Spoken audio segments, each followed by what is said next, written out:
The opinions shared in this podcast are those of the host and are not meant to reflect the positions of NAMI Oklahoma or licensed mental health professionals. If you have questions or concerns about your own mental health, please reach out to a qualified expert. And remember, if you're ever in a crisis, you can call or text 988 for immediate support. Hi, friends, and welcome back to another episode of Mindful Moments with NAMI NextGen. I'm Bennett. And I'm Emma Valgora. And today we're going to be talking about panic/anxiety attacks. What is the difference between panic attacks, anxiety attacks, and panic disorder? And what are some common misconceptions people have about them? Okay, so we're going to start off talking about panic attacks versus panic disorder.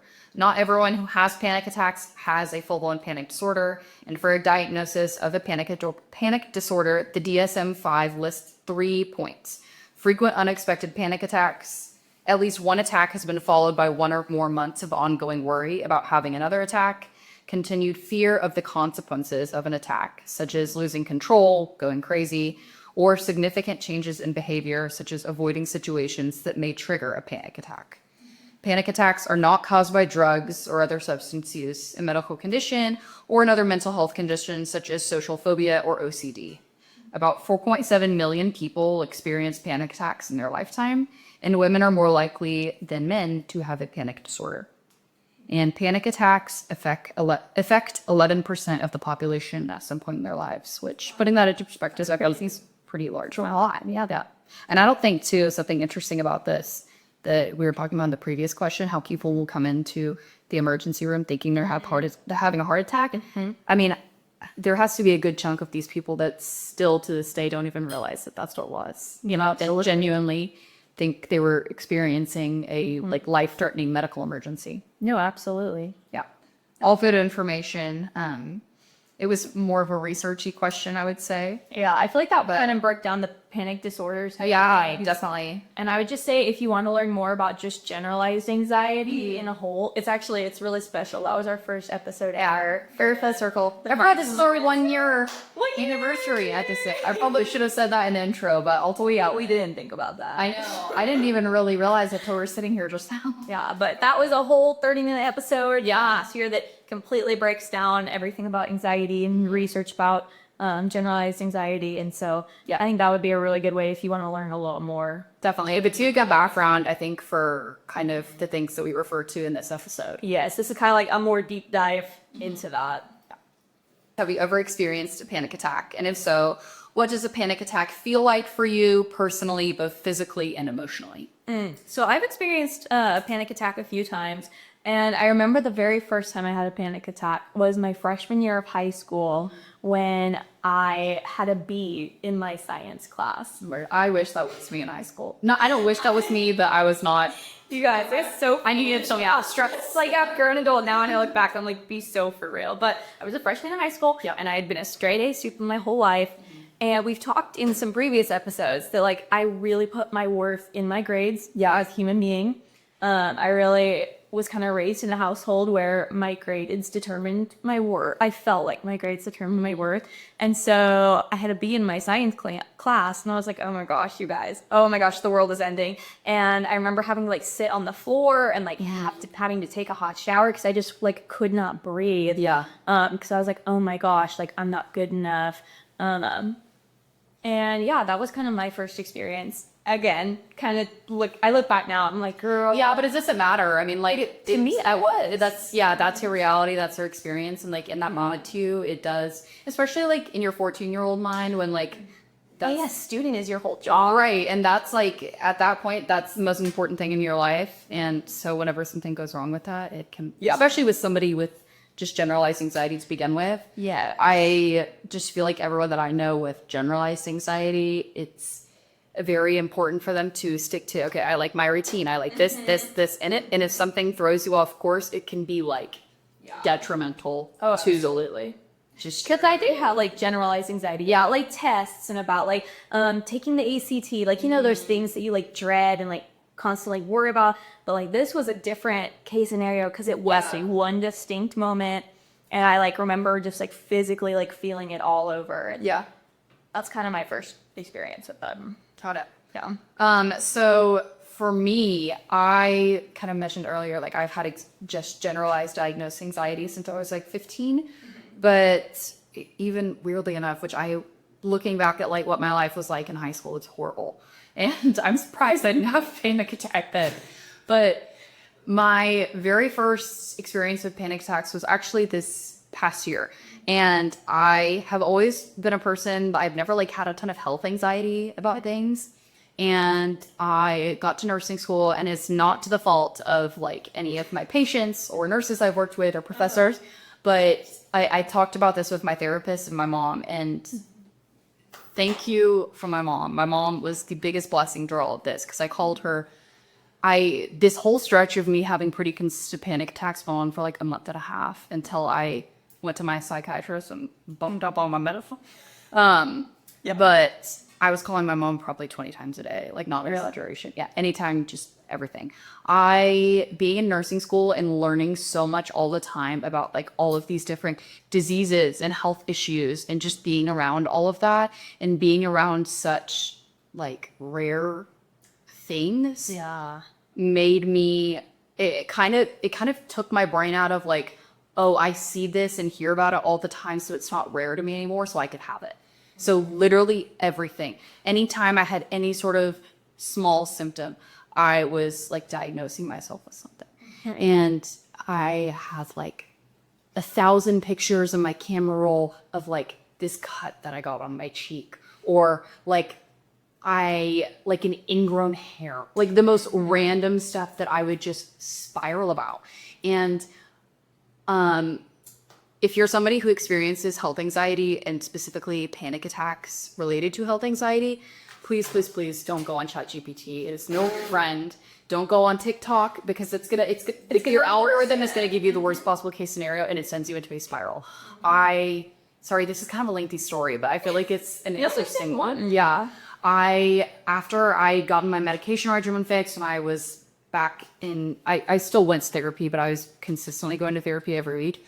I just was curious one day, and I asked ChatGPT how many hours I'd spent asking about these things. 15 hours I'd spent on ChatGPT asking it about, right, that's so, I mean, that being said, it's not a healthy thing to do. I'm not recommending it, but I think that just goes to show how real things can feel, and how important healthy coping mechanisms are to just having generalized anxiety about something, so it doesn't turn into something worse. Because I think whenever you delve into the wrong coping mechanisms, and for me, like, ChatGPT wasn't telling me, oh my gosh, I'm dying, but I feel like I couldn't relax until ChatGPT was telling me, you're fine, you don't have this, you don't have this, you don't have this. And that was my only way of like being able to pull myself out of it. And if I wasn't hearing that, then I would profusely start sweating. Hands are shaking, couldn't breathe, like it. And I feel like too, with panic attacks, for me, a lot of the time it started on focusing too much on my breathing. You know, when you're hyperly aware of like, oh, okay, I'm breathing right now. Yeah. And you're like, whenever somebody talks about like, okay, like I'm not, like I'm on a breathing. Like where I go on a run and you then you feel air, and then you breathe in and you're breathing your normal breaths, and it doesn't feel like you're like getting a full breath. Yeah, yes. And so I feel like all of mine started kind of with that. And then I would get on the internet and be like, oh, why am I? And I feel like that can go for multiple different, like yours is about the health anxiety, but that's like going on the internet could be used. Oh, it could be over so many of us things. Yeah, I mean, the internet is helpful, but I think it also, if you are aware of like the rabbit holes that you could go down, especially if you're a person that like, it can cause is more prone to that. Yes, it can cause panic attacks, and over the like dumbest stuff. Like, I mean, I know that you said, but it doesn't feel dumb at the time. No, I mean, so this summer I burned my scalp at the lake, and I like my scalp was peeling.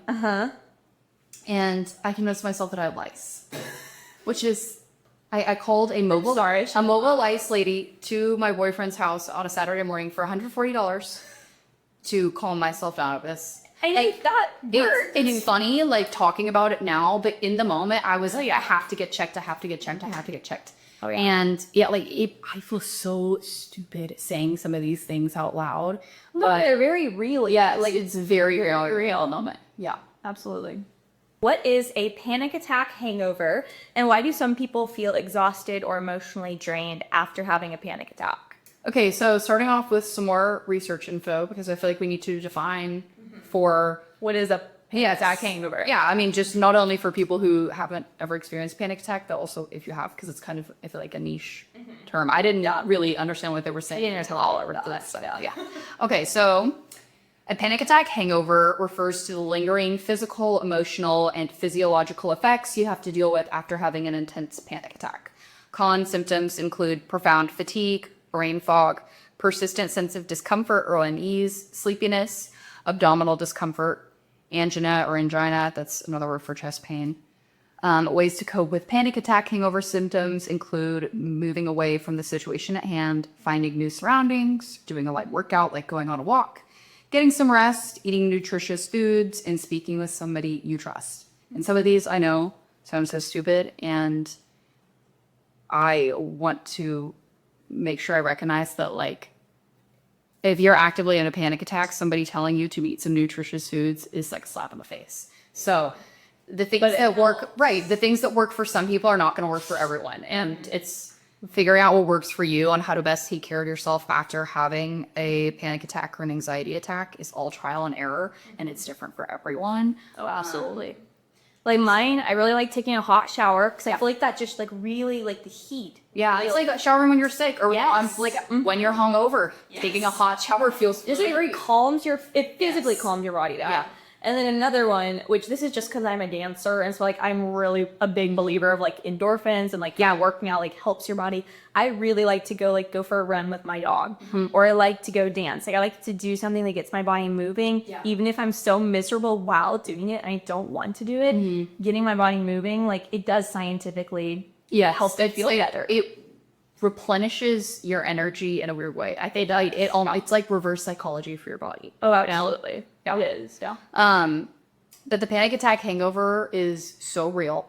After having a panic attack, it is so normal to feel completely drained, empty, and just like the derealization, depersonalization, where you just don't feel like yourself. It reminds me of like if you've ever had the flu, COVID. And you're so sick and your energy is so depleted that you don't feel like a real person. Like No, it's the derealization. Yeah, that's really literally what it is. And whenever I was experiencing that kind of slew of panic attacks earlier this year, focusing on anything was so hard. But life goes on, and especially now at the age that we're at, like in the culture of our society, like time's not stopping for anybody. I was in the height of my hardest semester of nursing school, which I think had a lot to do with why I was experiencing the things that I was, but I was forced to figure out some ways to like pick myself up and keep going because that's the only thing I had to do.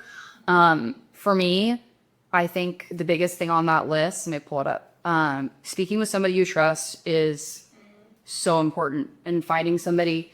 It doesn't necessarily have to be somebody that has experienced panic attacks themselves, but somebody who's willing to listen.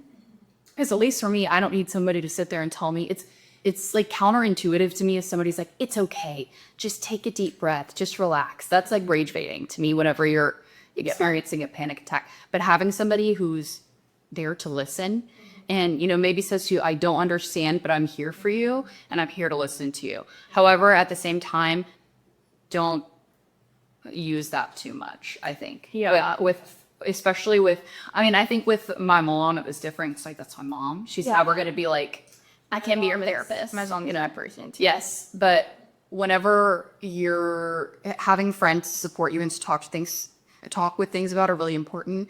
But it's also important whenever you're that friend that's trying to support a person that's dealing with something to direct them to professional help whenever it's time. Because I just think, especially as somebody that's like a big empath and that feels a lot of what other people feel, that can be really hard and can start to weigh down on you if you're taking on other people's problems too much. So ensuring whenever you're that person that's of support, you're directing them to the right people. Well, and especially as a friend, I think it's really important to take those concerns seriously. Yes. Of your friend, not just to like feel it, but to also like, because some people may think that panic attacks are dramatic or that you're just nervous, you're just overwhelmed, but that's not what this is. Right. And so I think if your friend or your family member has the trust in you and the confidence in you to speak to you about it, making sure that you are that support system for them and you do like take that concern seriously, and walk them through the hangover process and help them get the help and the treatment that they need. That's equally as important as being able to take care of yourself. Right. And sometimes not even if you're not at the point where you're like, okay, I am emotionally drained, I can't sit here and talk to about all of this like deep, dark stuff right now. Take them on a walk. Say, hey, let's go on a walk. Yeah. You can be of support to your friends and your family and loved ones in other ways than trying to be a therapist to them. Absolutely. What coping mechanisms and strategies or tools for you have been the most helpful for you when a panic attack starts? I think a few of the things that we just listed in that last question are some of my go-tos, like calling my mom, or if I am somewhere around my family and friends, finding a family member who I trust. That's a really big one for me. I also, though, something that my therapist taught me that a lot of people know, but if you don't, it's like the 5 senses grounding kind of technique. And I know it's like you find 5 things around you that you can touch, and then it's 4. One thing you can touch. It's 5 things that you touch is a lot. Yeah, I mean, I don't know. Maybe almost like one you could taste. I do one of each, but although I'm sure there's many ways to do it. That's so true. I don't 5. I can be like 1, 2, 3. But yeah, my therapist taught me. It's your 5 senses. Yes. However you want to do it. Yeah. Like it's just something that helps you go back into your body and also like sense the world around you if you are dealing with like dehumanization, and you go through all the senses like see, smell, touch, taste, Feel. yeah, hear. Oh wait, touch is here. Yeah. Here. That's it. I put on my nose.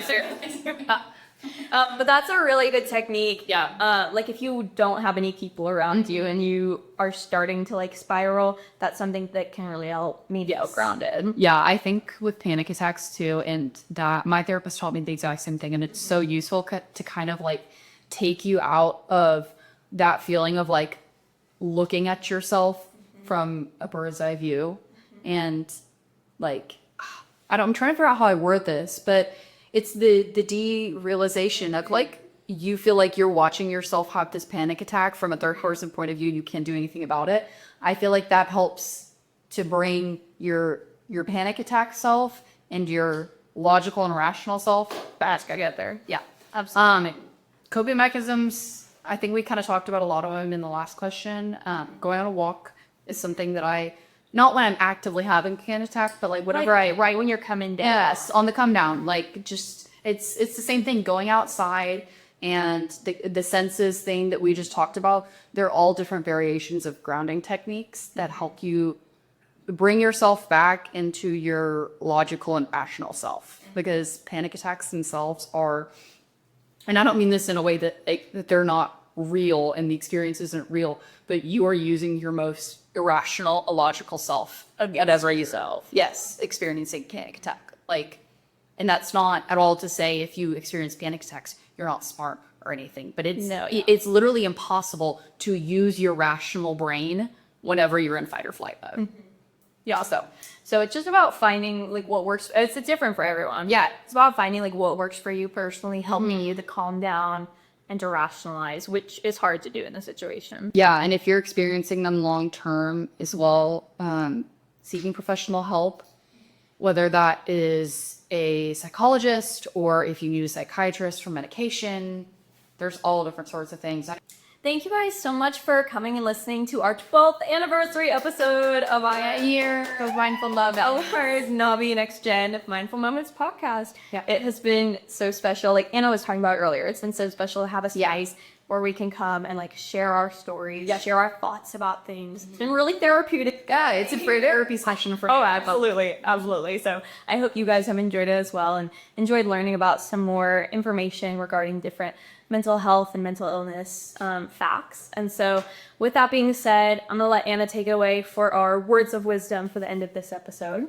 So this episode is coming out in June. We're at the very beginning of June. It's June the 3rd today.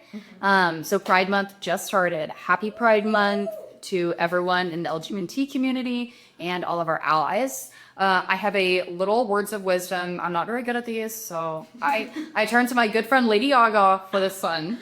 It's one of my favorite Lady Gaga quotes. She says, "It's always wrong to hate, but it's never wrong to love," which, you know, pertains to our episode today, because it's always wrong to hate yourself, never wrong to love yourself, and also in just the political state of the world today, I think it's so important to... Very applicable this month. Yes, very applicable. So take care of yourself. What does Maya always say? Drink water when you're thirsty, eat when you're hungry. And yeah, I think that's all we have. Okay, see you guys in August. Bye.